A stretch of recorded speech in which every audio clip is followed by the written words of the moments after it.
주 예수 그리스도로부터 은혜와 평강이 함께 하시기를 축원합니다.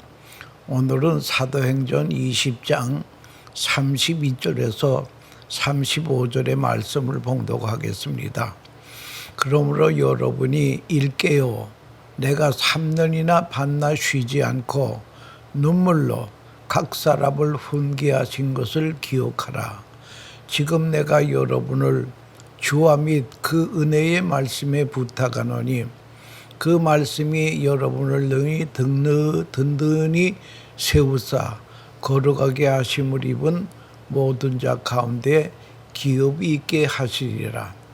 내가 아무의 은이나 금이나 의복을 탐하지 아니하였고 여러분이 아시는 바와 같이 이 손으로 나와 내 동행들이 쓰는 것을 충당하여 범사에 여러분에게 모본을 보여준 바와 같이 수고하여 약한 사람들을 돕고 또 주 예수께서 친히 말씀하신 바 주는 것이 받는 것보다 복이 있다 하심을 기억하여야 할지니라 라고 하는 말씀을 가지고 받는 것보다 주는 것이 복이다 라고 하는 주제로 말씀드리려고 하는 것입니다.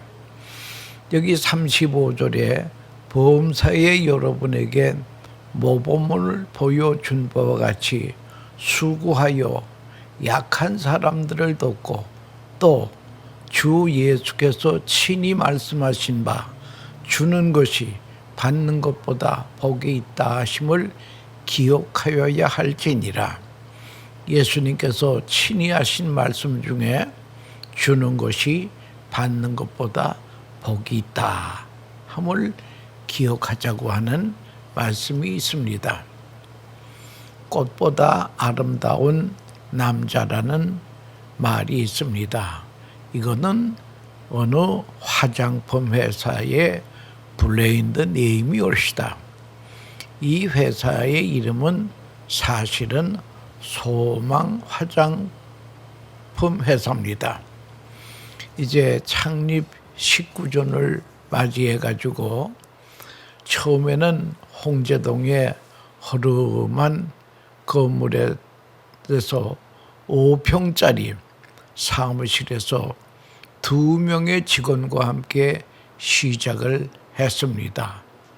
그런데 19년이 지난 오늘날에는 직원이 600명이나 됐다는 거예요. 큰 회사로 발전을 했습니다. 세상에 소망을 기쁨을 주기 위해 소망 화장품이라고 했습니다. 이름이 좋습니다. 거기에 강석창 씨가 대표입니다. 그는 화장품 전문가도 아니고 공부한 적도 별로 없습니다. 몸이 약해서 고등학교 중퇴를 한 사람이옵시다. 처음에는 미용 재료상을 하는 사촌형을 도왔습니다. 그 회사에서 심부름을 하면서 시작을 했는데 또 너무나 어려워서 그는 하나님께 어려울 때마다 기도에 무릎을 꿇고 말씀을 늘 통독을 했습니다. 깊은 신앙생활에서 소중한 진리를 깨닫게 된 것입니다. 고통이 아니라 축복이라고 깨닫게 되었습니다. 질병이 복이고 가난이 복이고 어려운 고통이 나에게 주는 시련이 나에게 주는 변장된 복이라 이런 걸 터득했다는 것이며 그래서 그는 어려움을 당할 때마다 감사하고 또 다른 복을 기대하며 살았습니다. 처음에는 회사를 경영할 때에 소득의 100분의 1을 하나님께 바치기 시작했습니다. 그런데 19년 후에는요, 순이익의 30%를 하나님께 바칩니다. 기아대 책에도 또 실로암 안과병원에도 헌금을 많이 했습니다. 나눔의 기적, 이것이 바로 고난을 축복으로 바꾸는 체험적인 간증을 그는 하고 있습니다. 미국의 명문 대학인 하버드 대학 대학생들을 상대해서 아주 이상한 실험을 해보았습니다. 요즘은 전자기기가 발전해서 건강지수를 정밀하게 측정할 수 있습니다. 대학생들에게 봉사활동을 시켜봤더니 면역력이 높아지더라는 거예요. 운동도 시켜보고 등산도 시켜봤는데 그저 봉사활동할 때가 체내의 면역력이 아주 높아진다라고 하는 결과를 가져왔습니다. 학생들 앞에 그 인도에서 테레사 소녀가 사역하는 그 봉사활동을 비디오로 학생들에게 보여주었더니 그 비디오를 본 다음에 학생들을 건강을 측정해 보니 면역력 기능의 수치가 높게 올라가더라는 것입니다. 이 실험을 마더 테레사 효과라고 이름을 지었습니다. 봉사하는 것은 물론이고 봉사하는 비디오만 봐도 이야기만 들어도 건강지수가 올라가더라고 하는 것입니다. 선한 일 이야기만 들어도 건강해지는 것입니다. 이것이 인간의 실존이라고 하는 것을 알아야 됩니다. 여러분 깊이 생각해 보십시다. TV에 건강백세라고 하는 프로가 있습니다. 그 주제가 하루는 천식이었습니다. 천식이 전 세계적으로 퍼지는 병인데 천식이라고 하는 것은 폐 기능이 나빠서 생기는 병이 아니라 기관지 협착증 때문에 생기는 병이라고 합니다. 미국에도 매년 2천만 명이나 되는 환자가 생긴다고 합니다. 그런데 세계적으로 천식 환자가 제일 많은 나라가 영국이고 다음은 미국이라고 합니다. 그런데 천식 환자가 적은 나라가 어딘가 했더니 중국이라는 거예요. 왜 그렇습니까? 중국이라고 하는 데는 아주 열악한 상태에서 그 백성들이 살기 때문에 그런 그 열악한 상태가 도리어 스스로 면역력이 생긴 것입니다. 그러니까 너무 깨끗한 것도 문제가 되더라고 하는 것을 알아야 될 것입니다. 그렇기 때문에 여러분 이렇게 면역력을 키우는 것도 어려움을 통해 면역력이 생기더라고 하는 것입니다. 그래서 섬김, 고난, 어려움이라고 하는 것이 많은 것을 도리어 유익하게도 만들어 준다라고 하는 것입니다. 사도 바울은 예수님의 사역에 동참한 적이 없습니다. 그런데 예수님의 동생인 야고보 사도는 야고보서의 3분의 1 이상이 예수님의 말씀을 인용합니다. 형님 말씀을 인용하는 것입니다. 예수님과 같이 다니면서 말씀을 많이 들었기 때문입니다. 바울은 그 많은 서신 중에 예수님의 말을 인용한 데가 거의 없습니다. 왜 그런가 하면 들은 바가 없기 때문에 물론 간접적으로 들은 건 있었습니다. 그래서 오늘 성경에 딱 한마디 인용하는 말씀이 있습니다. 여기 35절에 보니까 예수께서 친히 말씀하신 바 주는 것이 받는 것보다 복이 있다 하심을 기억하여야 할지니라. 예.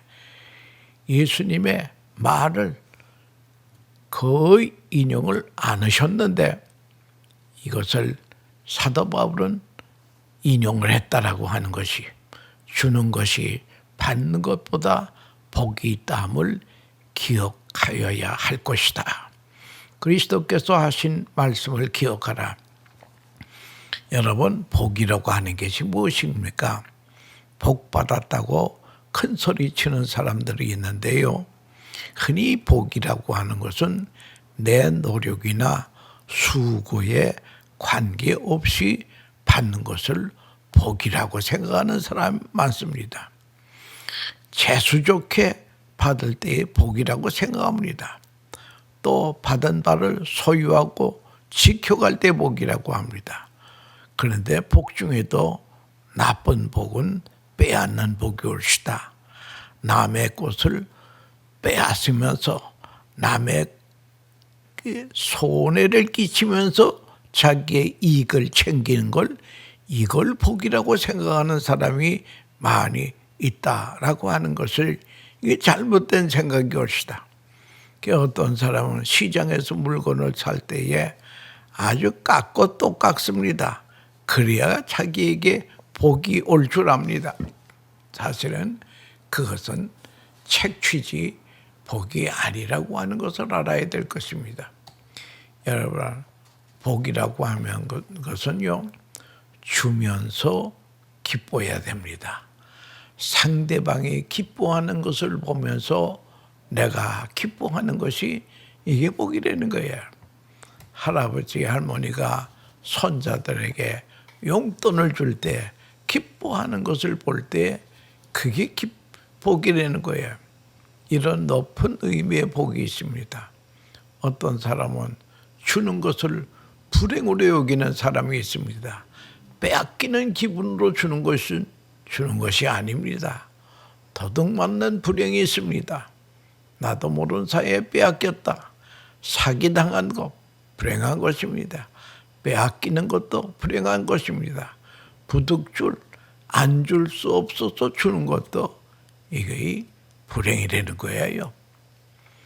부모에게 드리는 것도 빼앗기는 심정으로 주면 그건 선행이 아니라는 거예요. 또 다른 불행은 주고 받지 못하는 불행일 것이다. 주기는 주는데 투자하는 마음으로 줬다라고 하는 것입니다. 보상을 받지 못할 때에 이것을 불행이라고 생각하는 것이죠. 칭찬받지 못하는 선행, 보상받지 못하는 선행, 인정받지 못하는 선행, 이런 것은 복이 아니고 불행한 것입니다. 어느 가정에서 자녀를 키우는데 효도받기 위해서 자녀를 키운다, 이건 말이 안 되는 것입니다. 어떤 아들 가진 어머니가 아들을 장계 보낼 때에 너 명심해라. 내가 지금 그만큼 공부도 하고 직장도 좋은 직장 다니니까 색시를 구할 때는 열쇠 3개 가져오는 색시하고 결혼해야 된다. 그 열쇠 3개가 뭐요? 물었더니 집 열쇠, 아파트 하나, 50평짜리 아파트 하나 사가지고 들어와야 된다요. 그 다음에 두 번째 자동차 열쇠예요. 그 다음에는 은행의 세프티 박스 열쇠. 이 3가지 있는 색시를 아내로 삼아라. 그런데 여러분, 그런 여자 말이 됩니까? 그런데 이 아들이 연애하는 여자는 가난합니다. 그래서 부모들이 적극 반대를 합니다. 3년을 기다려도 허락을 안 해. 결혼 허락을 안 합니다. 그래서 본인들끼리 합의하에 교회 목사님을 찾아가서 결혼 주례를 하고 결혼하고 말았다는 거예요. 여러분, 자식을 키웠습니다.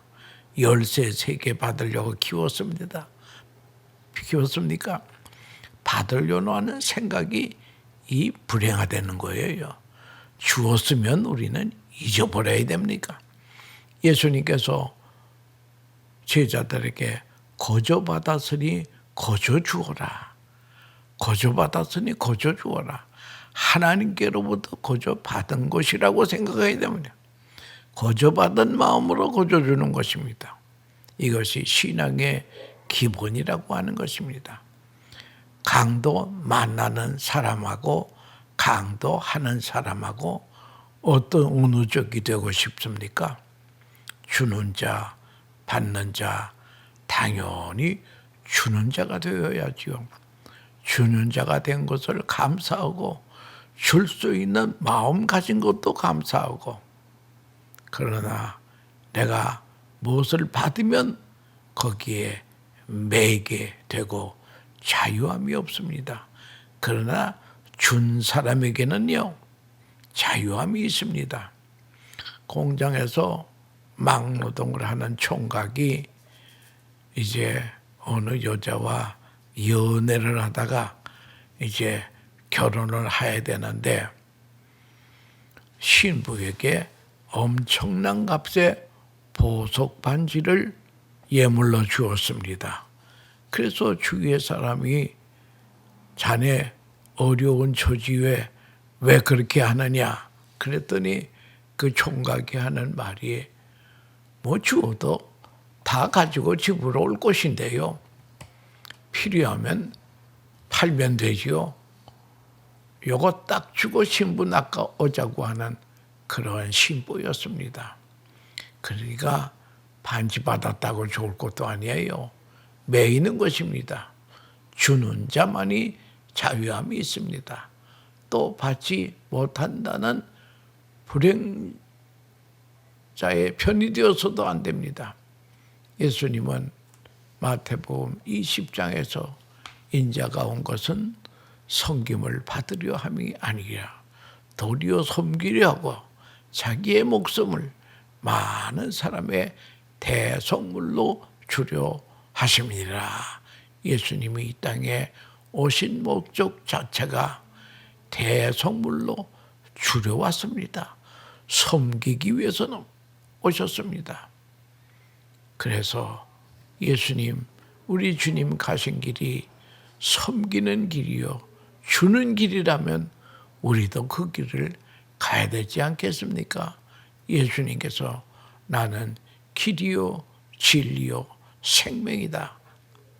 바로 주님이 가신 길을 우리도 가야 된다라고 하는 것입니다.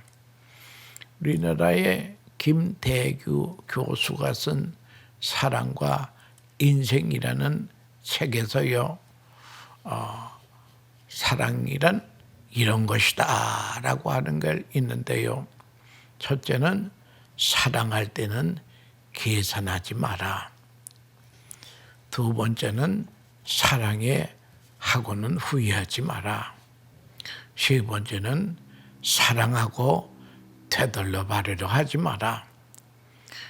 네 번째는 조건을 달지 마라. 다섯 번째는 다짐하지 마라. 여섯 번째는 기대하지 마라. 일곱 번째는 주고는 끝내라. 여덟 번째는 의심하지 말자. 아홉 번째는 비교하지 마라. 열 번째는 결과를 확인하려고 하지 마라. 상황에 따라 기쁜 마음으로 주고 잊어버리려는 것이, 이것이 사랑이라는 거예요. 주님께서 말씀하시기를 너희의 보물을 하늘에 쌓아두라. 이것은 하늘에 저금하는 것이다라고 하는. 어느 목사님이 미국 유학을 하게 됐는데 참 하나님의 은혜로 전액 장학금으로 공부하게 되었습니다. 그 학교에서 비행기 표까지 나왔어요. 그 이유를 가만히 자기가 생각해 보니까 그 배후에는 이 유학생의 할아버지가 평양에 살 때에 많은 신학생들에게 장학금을 주었다는 거예요. 그러니까 할아버지가 뿌린 씨를 자손이 덕을 본다고 하는 것입니다. 그래서 그분이 이제 유학을 하고 목사가 돼가지고 참 목회도 크게 잘 하시는데, 가끔 어떤 목사님들이 당신 할아버지 때문에 내가 장학금을 받아서 목사가 되었다는 사람이 많더라는 거예요. 여러분, 이렇게 주는 것이 받는 것보다 복이 있다 말씀하신 주님의 교훈을 우리가 기억하면서 인생길을 걸어야 된다는 거예요. 선행은 오른손이 하는 것을 왼손이 모르게 하라, 은밀하게 하라고 그랬습니다. 그리고 선행은 하는 것은 하나님께 구워드리는 것이라고 하네. 가난한 자에게 주는 것은 하나님께 구워드리는 것이라고. 예수님께서 냉수 한 그릇이라도 내 이름으로 주는 자는 결단코 상을 잃지 아니라, 이렇게 말했습니다. 지극히 적은 소자에게 한 것이 나에게 한 것이라고 말씀했죠. 그를 용접하는 것이 나를 용접하는 것이다. 사람이 죽을 때에 많은 사람들이 세 가지 후회를 한다고 합니다.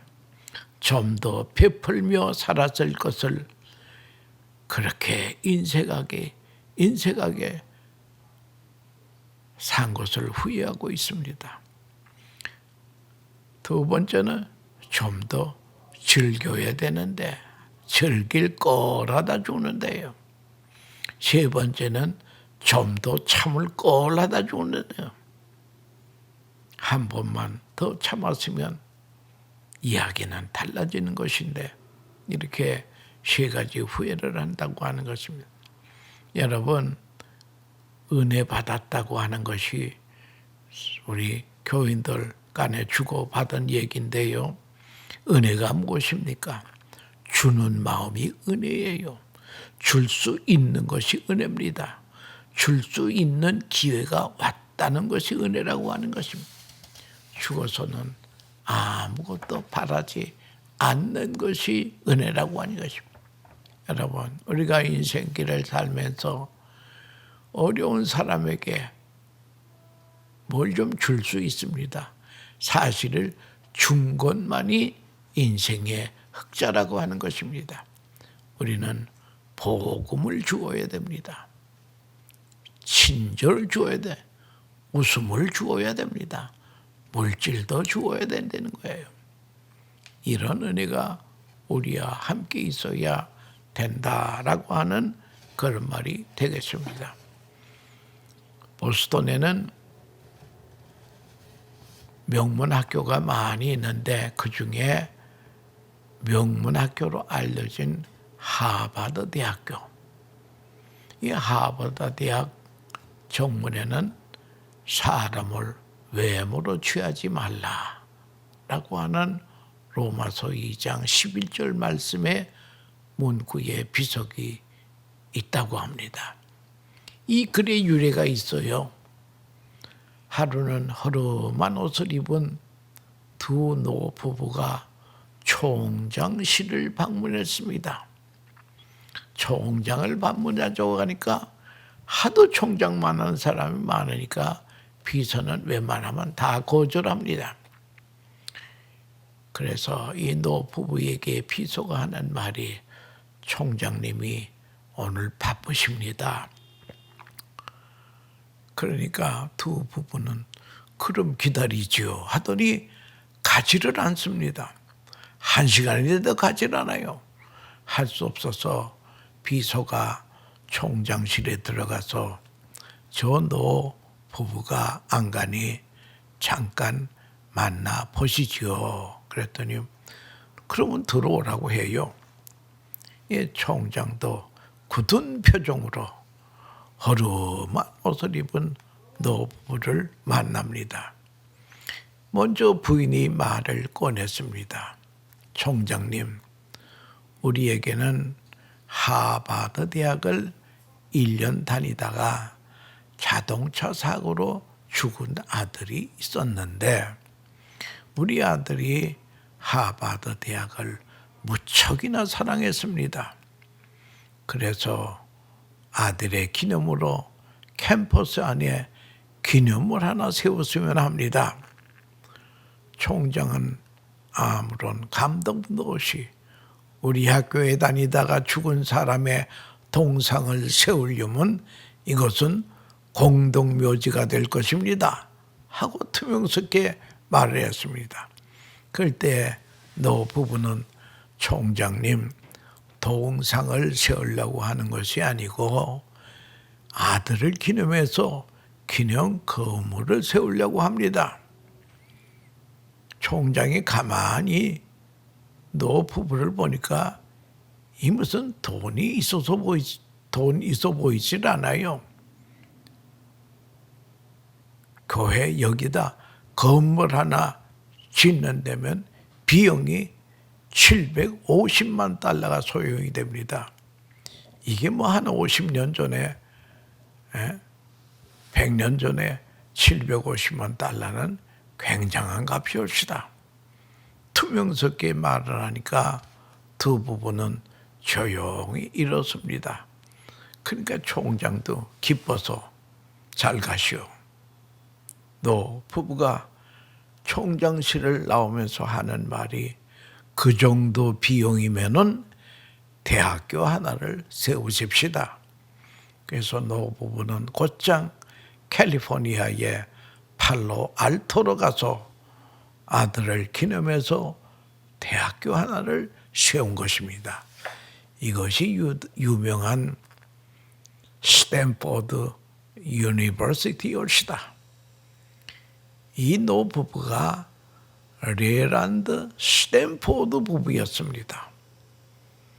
하버드 대학은 사람을 외모로 보다가 큰 은혜를 놓친 셈이 될 것입니다. 우리는 사랑을 받는 사람 되게 하려고 기도하기보다는 사랑할 수 있는 능력을 주시옵소서 하고 우리가 기도해야 되는 것. 그리고 평생 주는 자로 살게 해 주시옵소서 하는 기도도 우리가 해야 될 것입니다. 주는 자가 받는 자보다 복이 있다함을 기억하며 살게 해 주시옵소서 하면서 한 번밖에 안 가는 인생길을 가야 될 것입니다. 우리 예수님께서는 말씀만 하신 분이 아니라 주는 자가 복이 있다고 말씀만 하신 분이 아니라 그는 성경에 기록된 대로 인자가 온 것은 섬김을 받으려 함이 아니라 도리어 섬기려 하고 자기의 목숨을 많은 사람의 대속물로 주려 함이니라. 대속물이라고 하는 것은 무엇입니까? 우리의 죄짐을 몽땅 예수님이 짊어지시고 내 죄 때문에 주님이 죽으시는 것입니다. 옛날 제사가 그러지 않았습니까?